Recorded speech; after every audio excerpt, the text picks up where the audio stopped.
There's a new report out on the real cost of going green, and no matter how good it may be for the environment, it turns out it's still too expensive for the average American. That, plus this weekend, Pete Davidson got booed on SNL for taking on the Catholic Church. And we bring you a clip that has gone viral and divided the internet. It ranks potato chips. It's all coming up. This is Relevant Daily. Relevant Daily. Hey everyone, I'm Cameron Strang and welcome to Relevant HQ and welcome to Relevant Daily, where we bring you what you need to know today at the intersection of faith and culture. Now, before we get into those stories, I want to tell you that today's episode is brought to you by Squarespace. Whether you need a landing page, a beautiful gallery, a professional blog, or an online store, it's all possible with Squarespace. They have award-winning templates, customizable settings, even powerful e-commerce solutions, all without a single plugin. And right now, Squarespace is offering Relevant Daily viewers a special deal. Head over to squarespace.com/relevant for a free trial. And when you're ready to launch your site, use the offer code RELEVANT to save 10% off your first purchase of a website or domain. I've used Squarespace for years, and we're very grateful they're sponsoring Relevant Daily. So go do it. Okay, to tell us more about those stories, we're welcoming on our senior editor, Tyler Huckabee. Hey Cameron, hey everybody. So tell me about this new report that came out about the cost of green living. Okay, so it sounds like this report was inspired by something I'm sure everybody's been hearing a lot about, which is these straws. Numerous companies and even some municipalities are starting to ban the use of plastic straws, right? Because everybody knows they're bad for the ocean. So we want to get them out and start using more reusable straws. And consumers are starting to want to get in on this too. Like this reusable straw that's made from sustainable materials from a place called Final Straw. It's great for the environment. It's very good to use. Problem is, it's $29.50. This is obviously just not like a reasonable price tag for most people, the average American, to spend on a drinking straw. Right. And as it turned out, that's very indicative of sustainable type items that are becoming more and more popular across the spectrum. You have this new water bottle. It's called LARQ, L-A-R-Q.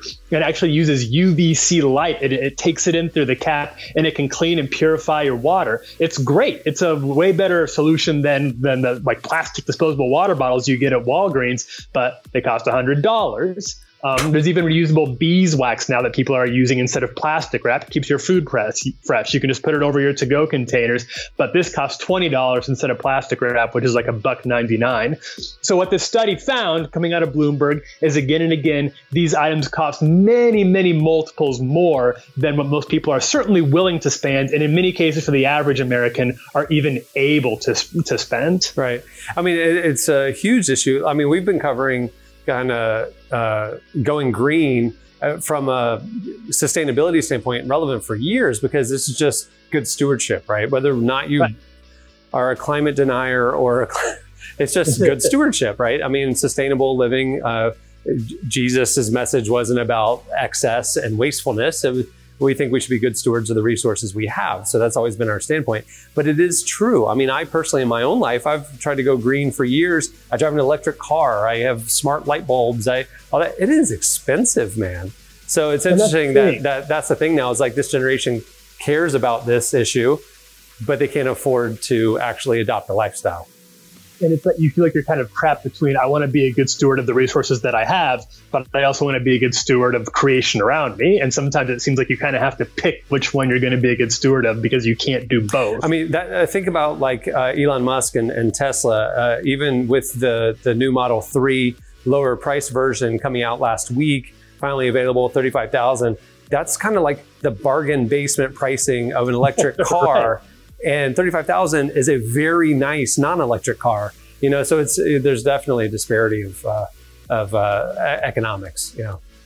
And the argument is that, well, it's going to pay itself off over time, right? Like you get an electric car now, you get a Tesla now, you save on fuel down the road, and which is a good argument, but it doesn't really account for the fact that a lot of people don't have money now today. Right. So the people who are living paycheck to paycheck, especially a lot of people who are still struggling with student loans, every spare cent has to go to that. They're not going to go out and buy $100 green water bottle, because they're still just trying to make sure that they can keep their head above water. Right. So this is turning into a real issue. This is becoming a problem problem as going green becomes sort of something that you can really only do if you're part of a very unique, specialized economic class in America. It's going to be interesting seeing which kind of has more impact. Obviously, there's economies of scale, and capitalism, you would say, mass demand will drive supply and demand, will drive prices down.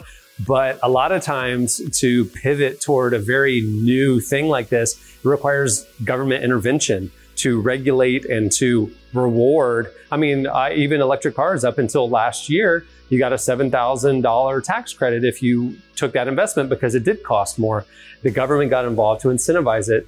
That incentive is gone now. Well, how will that impact electric cars? This is going to be interesting to watch. And it's not surprising that this study has come out saying that nobody can afford to go green. So there you go. It'll be fun to watch this. Okay, what happened with Pete Davidson on SNL this weekend? Well, if you watched SNL, and I know some people still do, I still watch SNL usually when it goes live. Little hipster shade there. A little like I used to watch SNL when it was actually funny. Yeah, I think it's still, I still enjoy it. It's kind of like a warm blanket at this point. Like, at least you know it's going to be there. You're kind of rooting for your friends now. It's like going to your friend's improv show. You just show up and hope for the best.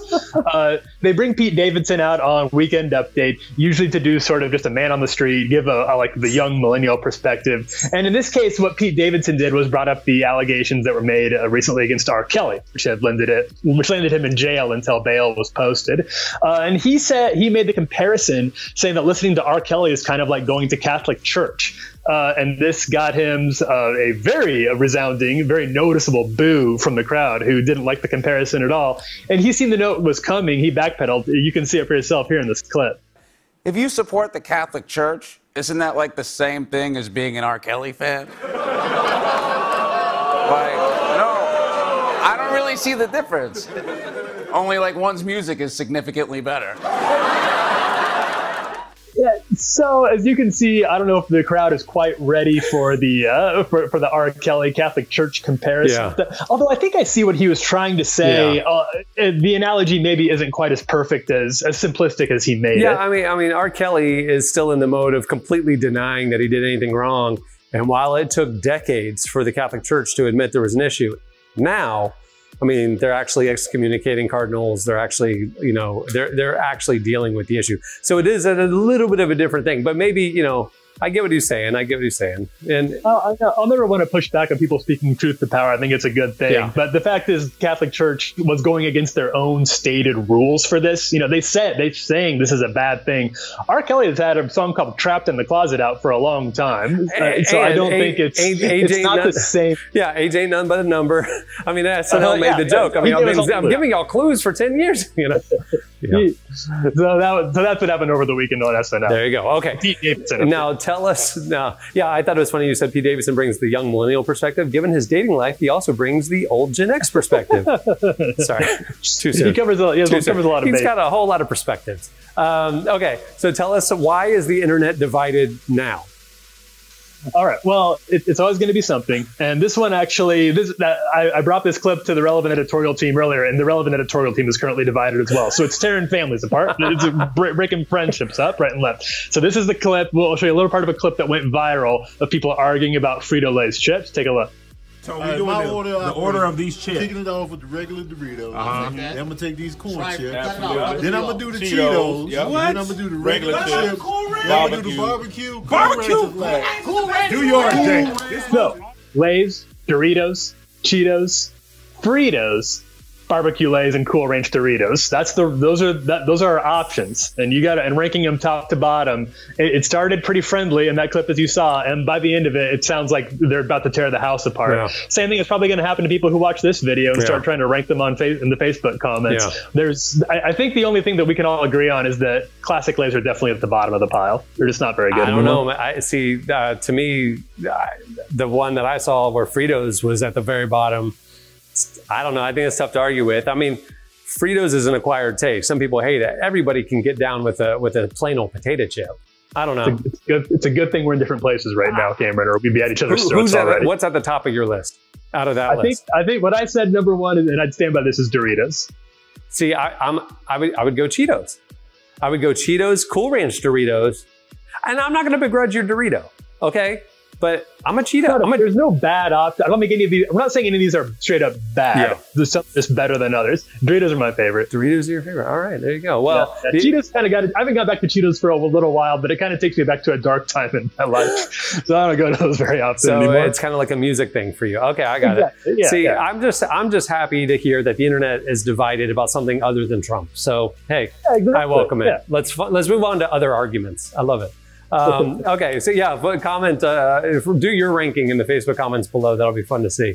All right, well, thanks, Tyler. Thanks, guys. There's a lot more each day that we bring you at Relevant. Follow along on Twitter at Relevant, and also make sure to check relevantmagazine.com, the homepage every day. Right there, we have the latest news throughout the day. We have features from the web, the magazine. We also have our latest audio and video content, including this show. Speaking of this show, wherever you're watching it, subscribe. If you're watching on Facebook, I know you can't, but you can like our page, I guess. If you're watching on YouTube, subscribe and you'll get the new one every day. We're bringing you Relevant Daily every weekday, and it's what you need to know at the intersection of faith and culture. And if you ever miss one of the video episodes, remember, we're also an audio podcast. Wherever you get your podcast, just go search for Relevant Daily, hit subscribe, and you'll get it for your commute home.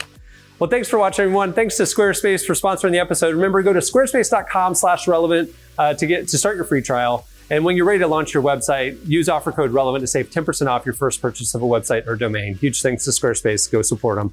And they're an awesome service. Awesome service.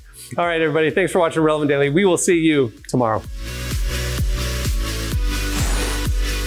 Relevant Daily.